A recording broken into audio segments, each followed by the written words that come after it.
Jokowi dalam gugatan kita ada 66 janji, 66 yang kita dibohongi. Al-fitnatu asaddu minal qatl. Fitnah itu lebih kejam daripada membunuh.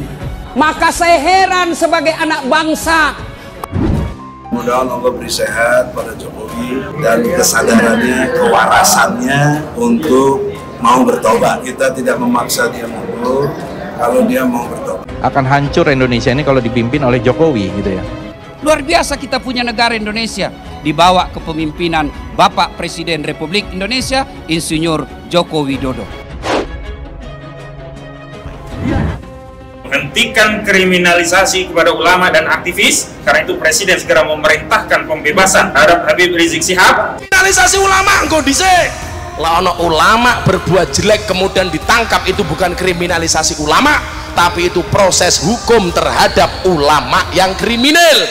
Kriminalisasi ulama ini juga perlu saya jelaskan, jangan sampai karena ada kasus hukum terus yang disampaikan adalah kriminalisasi ulama. Bapak Presiden, beberapa hari yang lalu saya diundang Grand Azhar Universitas Al-Azhar Kairo. Di situ saya sampaikan, kau cari negara seperti Indonesia yang luar biasa. Dakwah, kau pikir sulit di Indonesia berdakwah? Bandingkan di Saudi. Biar dia sarjana agama, hafal Quran, tidak punya sertifikat dari negara, tidak bisa dia ceramah. Di Indonesia, artis, selebriti, bertahun-tahun dia tidak jelas agamanya. Tiba-tiba dia hijrah dan tobat. Baru 3 bulan belajar agama, gampang dia kafir-kafirkan kita. Kafir? Tiba-tiba kok di sini, di poin kedua ini, saya tidak boleh mengkafirkan mereka. Terkait dengan pesantren dan terkait dengan masjid, karena saya melihat bahwa terorisme ini kenapa seolah-olah terorisme itu ada di masjid. Begitu juga bangun masjid. Di Saudi, di Mesir, tidak gampang bikin masjid. Harus dapat izin dari presiden dan pemerintah setempat. Di Indonesia, ada duitmu, ada lahan, bikin masjid, di belakang urusan izin membangunnya. Sangat rawan, apalagi terkait dengan pesantren dan terkait dengan masjid.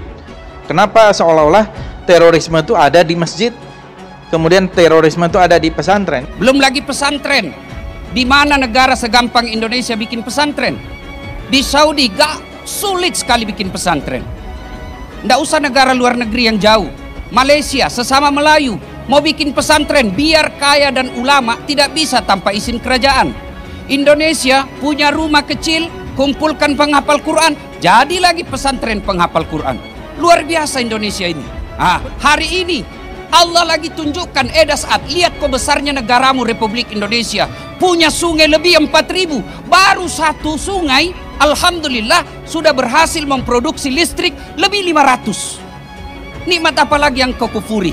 Maka mari syukuri Allah berikan kita negara yang luar biasa. Maka ulama-ulama terdahulu mengajarkan Indonesia adalah kepingan-kepingan sorga yang dijatuhkan ke dunia ini. Alhamdulillah, mari kita berdoa. Mudah-mudahan negara kita ini dikelola dengan sebaik-baiknya sehingga terwujud baldatun thayyibatun wa rabbul ghafur di bawah kepemimpinan Bapak Presiden Republik Indonesia Insinyur Joko Widodo. Amin. Sebelumnya, Direktur Pencegahan Badan Nasional Penanggulangan Terorisme atau BNPT, Brigadir Jenderal Ahmad Nur Wahid menjelaskan 5 ciri penceramah radikal. Hal ini disampaikan Ahmad Nur Wahid dalam siaran pers BNPT pada Sabtu 5 Maret 2022. Pertama, mengajarkan ajaran yang anti Pancasila dan pro ideologi khilafah transnasional. Kedua, mengajarkan paham takfiri yang mengkafirkan pihak lain yang berbeda paham maupun berbeda agama. Ketiga, menanamkan sikap anti pemimpin atau pemerintahan yang sah dengan sikap membenci dan membangun ketidakpercayaan atau distrust masyarakat terhadap pemerintah maupun negara melalui propaganda fitnah, adu domba, hate speech, dan sebaran hoax. Keempat, memiliki sikap eksklusif terhadap lingkungan maupun perubahan, serta intoleransi terhadap perbedaan maupun keragaman atau pluralitas. Kelima, biasanya memiliki pandangan anti budaya ataupun anti kearifan lokal keagamaan. Sebelumnya Presiden Jokowi mengingatkan keluarga anggota TNI Polri untuk disiplin dalam berperilaku, termasuk di media sosial. Jokowi lantas mencontohkan ibu-ibu yang berkumpul dan asal dalam mengundang penceramah. Tahu-tahu mengundang penceramah radikal. Nah, hati-hati. Hal-hal kecil harus mulai didisiplinkan, imbuhnya.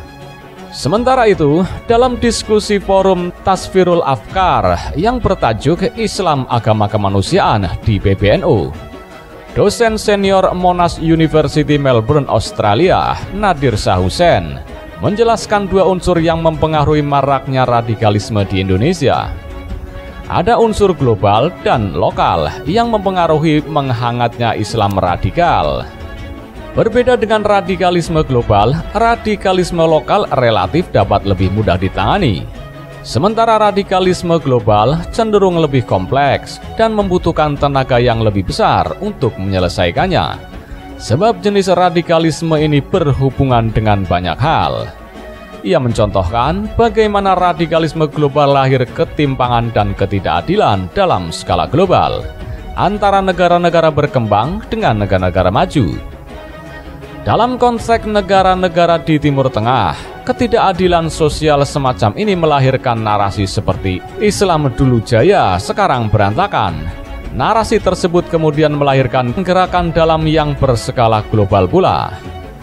Maka muncullah gerakan yang juga bersifat global, seperti gerakan Salafi, Ikhwanul Muslimin, termasuk gerakan Hizbut Tahrir, di mana mereka merasa bahwa ketidakadilan global ini juga harus dilawan dengan gerakan global, kata Nadir Shah.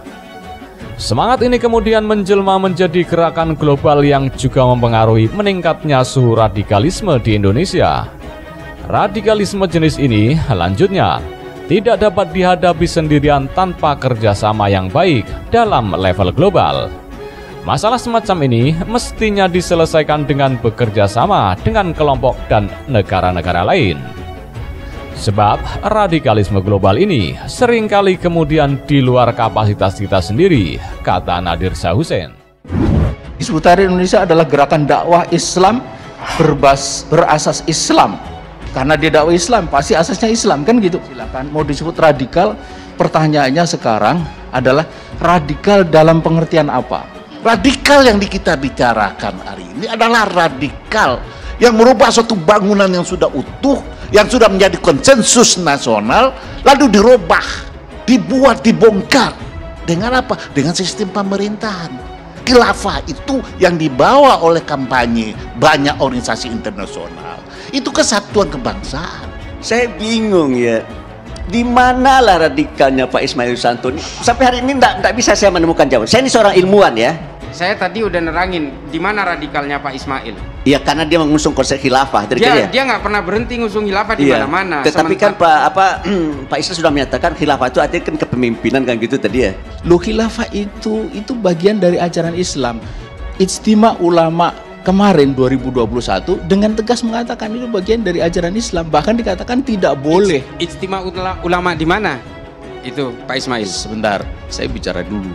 Ya, loh, kalau memang gitu khilafah itu adalah rekomendasi dari Allah misalnya, itu produk dari Tuhan.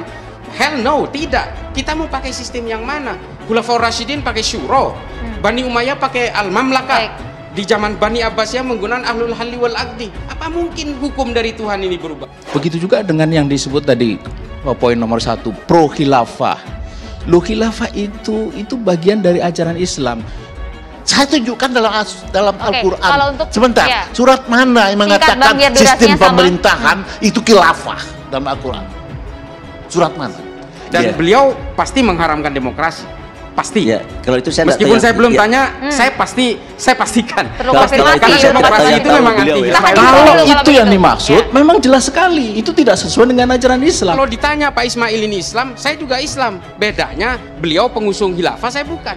Pak Ismail ini kan selalu mengusung khilafah. Kalau kemudian dia masuk kategori radikal, sekarang saya mau tanya, Pancasila kalau memang diakui sebagai ideologi negara misalnya, tapi Pak Ismail selalu ingin menjejalkan khilafah di negara ini. Ketika diimplementasikan adalah suka-suka itu orang yang kritis dengan pemerintah dianggap sama dengan anti pemerintah gitu. Termasuk Anda artinya maksudnya? Hah? Khawatirnya Anda juga termasuk? Orang-orang yang benci kepada pemerintah, koreksi itu tidak ada lagi, Bu ya. Yang ada caci maki. Coba tunjukkan saya ajaran Islam yang mengatakan mengoreksi pemerintah bisa di pinggir jalan, bisa seperti hari ini. Kenapa Pak Andra kritik pemerintah? Saya sudah pernah membuat sebuah pernyataan ya. Saya tidak akan menyalah-nyalahkan Pak Jokowi kalau Pak Jokowi benar. Rasulullah mengatakan kalau engkau mengkoreksi pemerintah, pemimpin, ya di depan umum, engkau menghinakan dia. Kita bicara agama, perspektif agama, tapi kita tidak pakai itu. Tapi banyak orang yang mengelompokkan saya adalah kepada kelompok radikal karena saya banyak mengkritik pemerintah. Rasulullah katakan face to face, jangan ada orang lain yang tahu, koreksi, sampaikan.